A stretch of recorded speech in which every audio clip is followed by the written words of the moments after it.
I'm going to talk a little bit about PAVS in general and training, and then Jean will take over with volunteering specifically, so we're trying not to take 6 minutes.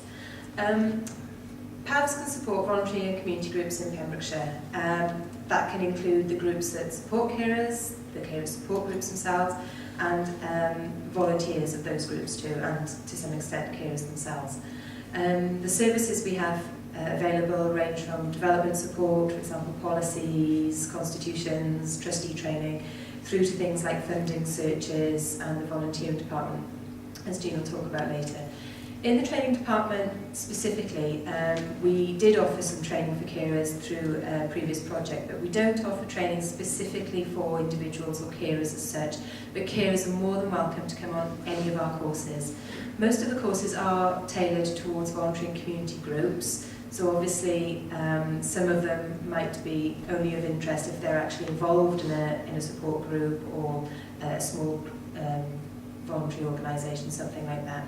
But they can come at we charge the lowest rate for unpaid carers in Pembrokeshire. We can't unfortunately cover respite costs or travel costs, but courses start at about £9 a half a day, so it is quite cheap if people really want to come. We can also promote courses. If anybody in the room wants to promote courses to the sector generally, but also to carers, we can help with that. We have a dedicated training site to the PAVS website, and we have the training brochure as well, which goes out once a year, but we send updates and reminders through all our newsletters. So there is quite a good opportunity if you find perhaps you want to open out training courses a bit wider than just your usual, I hate to say it, but the usual suspects. If you want to widen the appeal of the courses, or maybe fill up a few spaces perhaps, if you're not quite filling each course.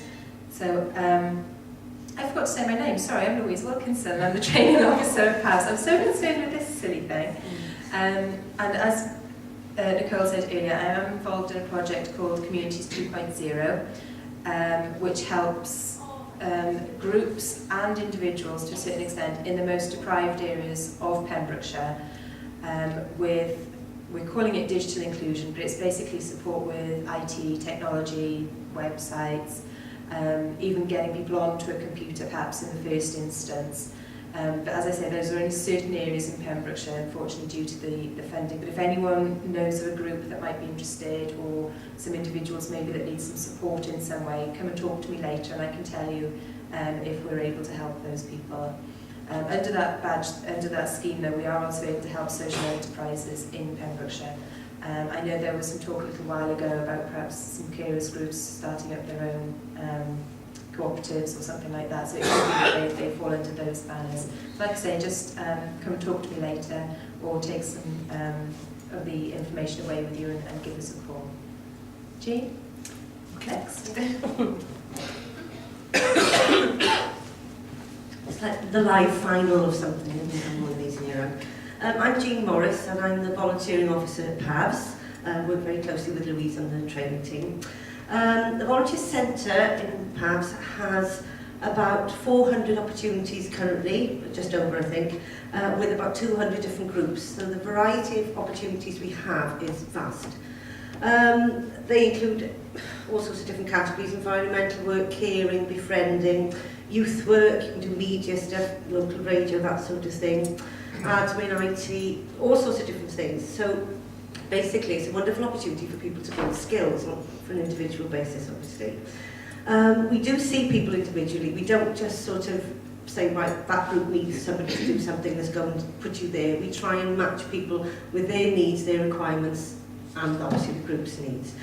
For groups, what we can do, we help with recruitment, we help with all kinds of sort of development of roles, that sort of thing, in volunteering.